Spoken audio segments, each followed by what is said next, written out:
Shalom saudara yang terkasih di dalam Tuhan Yesus Kristus. Kembali lagi bersama saya di kanal YouTube Raja Wali Kasih. Sebentar kita merenungkan kebenaran firman Tuhan dengan tema bertahan di tengah pencobaan. Sebelumnya kita akan berdoa terlebih dahulu. Bapa di surga, terima kasih buat anugerah kasih-Mu yang berlimpah-limpah atas kami. Kami ada sebagaimana ada saat ini semua karena berkat penyertaan-Mu atas kami.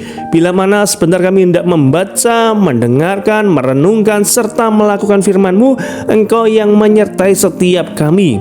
Kami percaya firman-Mu ya dan amin. Firman-Mu pelita bagi kaki kami dan terang bagi jalan kami. Dan kami percaya ketika firman-Mu disampaikan, yang sakit Tuhan sudah sembuhkan, yang bersusah hati Tuhan sudah hiburkan, yang berbeban berat Tuhan beri kelegaan, dan yang berkekurangan Tuhan sudah cukupkan, bahkan berkati berlimpah-limpah dalam nama Tuhan kami Yesus Kristus. Berbicaralah apa yang hamba-Mu sampaikan hanya kebenaran firman-Mu dan untuk hormat kemuliaan nama-Mu. Dalam berkat nama Tuhan Yesus kami berdoa dan mengucap syukur. Haleluya, amin. Saudara yang terkasih di dalam Tuhan Yesus Kristus, firman Tuhan terambil di dalam Galatia 6 ayat yang pertama. Galatia 6 ayat yang pertama, demikian firman Tuhan. Saudara-saudara, kalaupun seseorang kedapatan melakukan suatu pelanggaran, maka kamu yang rohani harus memimpin orang itu ke jalan yang benar dalam roh lemah lembut, sambil menjaga dirimu sendiri supaya kamu juga jangan kena pencobaan. Sekali lagi di dalam Galatia 6 ayat yang pertama. Saudara-saudara, kalaupun seorang kedapatan melakukan suatu pelanggaran, maka kamu yang rohani harus memimpin orang itu ke jalan yang benar dan dalam roh lemah lembut, sambil menjaga dirimu sendiri supaya kamu jangan kena pencobaan. Nah, saudara yang terkasih di dalam Tuhan Yesus Kristus, kata pencobaan secara sederhana didefinisikan sebagai suatu maksud jahat untuk menunjukkan kelemahan dan akan mengakibatkan kejatuhan. Jadi kata pencobaan itu sederhananya sebagai maksud yang menunjukkan kelemahan dan menjatuhkan. Pencobaan merupakan bagian tak terpisahkan dari kehidupan manusia di dunia ini, termasuk kita sebagai orang percaya. Jadi pencobaan ini itu bermaksud untuk menjatuhkan. Beda dengan namanya ujian. Ujian maksudnya adalah untuk menaikkan level kehidupan kita. Tetapi pencobaan itu artinya secara sederhana yaitu menjatuhkan kehidupan kita. Nah, ini semua orang itu tidak terlepas namanya pencobaan, termasuk kita sebagai orang percaya. Sekalipun harus dihadapkan berbagai pencobaan, kita diperintahkan untuk tetap kuat dan harus mampu mengalahkan pencobaan. Seperti yang Kristus teladankan, menang atas pencobaan di padang gurun. Kalau saudara ingat bagaimana awal mula perjalanan pelayanan Tuhan Yesus, dia dicobai di padang gurun.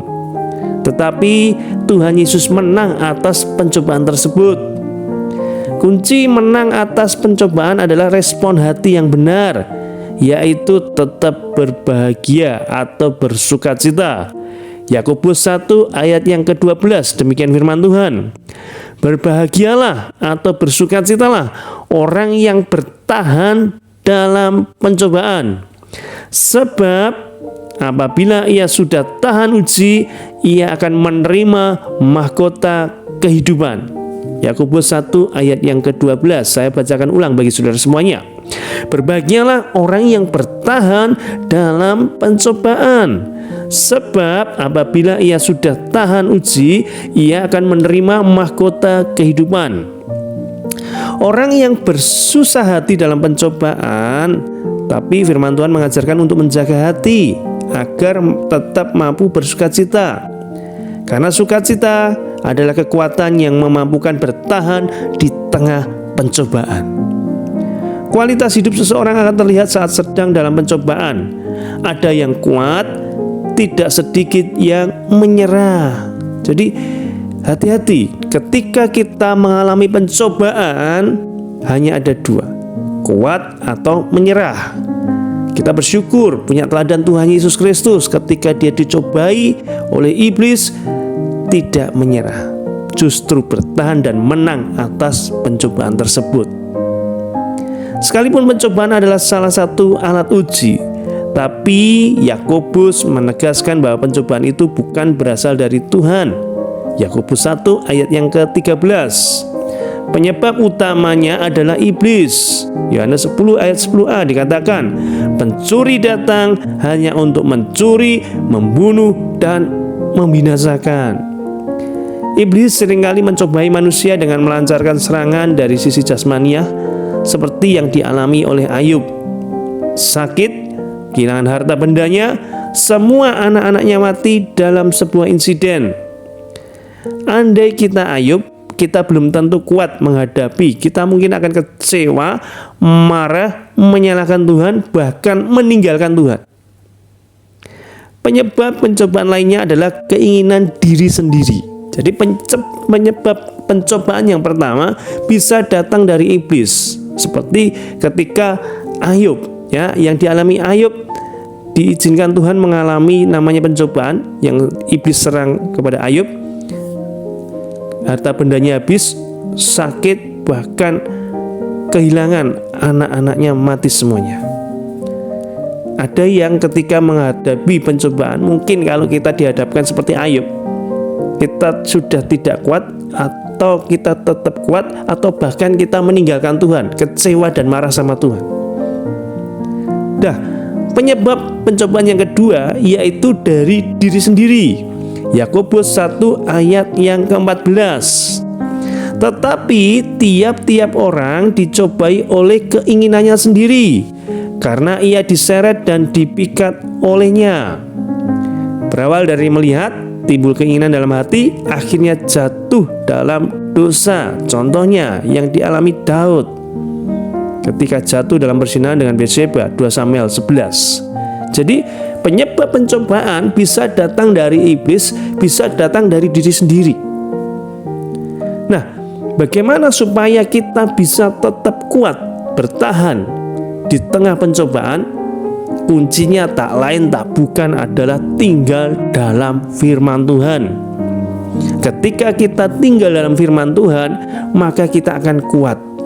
Ya, sekuat apapun pencobaannya, ketika kita tinggal dalam Tuhan, maka kita lebih kuat dari pencobaan tersebut.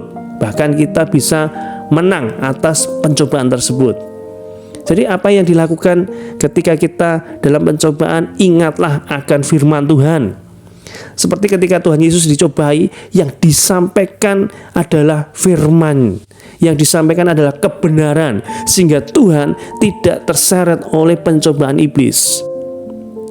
Ya, jadi sekali lagi, tinggal dalam firman Tuhan ini adalah kunci bagaimana kita bisa bertahan di tengah pencobaan. Mau tidak mau, saudara dan saya harus senantiasa tinggal dalam firman Tuhan supaya kuat, tidak dicobai iblis maupun dicobai diri sendiri oleh keinginan mata kita, keinginan hati kita yang menyeret kita dalam dosa, dalam kejatuhan. Makanya kuat dalam firman adalah kunci bagaimana kita bisa menang atas pencobaan. Saudara mau tidak mau harus tenggelam dalam firman Tuhan. Setiap hari usahakan untuk membaca, merenungkan, atau mendengarkan firman Tuhan yang itu memberikan kekuatan dalam diri kita. Sehingga firman Tuhan itu yang menguasai kehidupan kita. Bukan kuat dan hebat kita sendiri, tetapi firman-Nya yang tinggal dalam hidup kita. Saya percaya ketika firman-Nya tinggal dalam kehidupan kita, kita seperti orang yang mendirikan bangunan bukan di atas pasir, tetapi di atas batu. Jadi bangunan itu kuat, sekalipun angin menerpa, bahkan badai menerpa, tetap kuat bangunan tersebut, tidak terhempaskan oleh badai atau angin yang besar sekalipun. Jadi kuncinya adalah tinggal dalam firman Tuhan. Saya berdoa semuanya yang mendengarkan renungan ini setialah dalam firman Tuhan. Tuhan Yesus memberkati. Mari sama-sama kita berdoa. Terima kasih Tuhan Yesus buat anugerah kasih-Mu. Kami mau tinggal dalam firman-Mu. Kami mau kuat, kami mau berakar dalam firman-Mu. Jadi kami ketika mengalami pencobaan sekalipun, kami tetap kuat, bertahan dan menang atas pencobaan tersebut Tuhan. Terima kasih Tuhan Yesus, terpujilah namamu. Dalam berkat nama Tuhan Yesus kami berdoa dan mengucap syukur. Amin.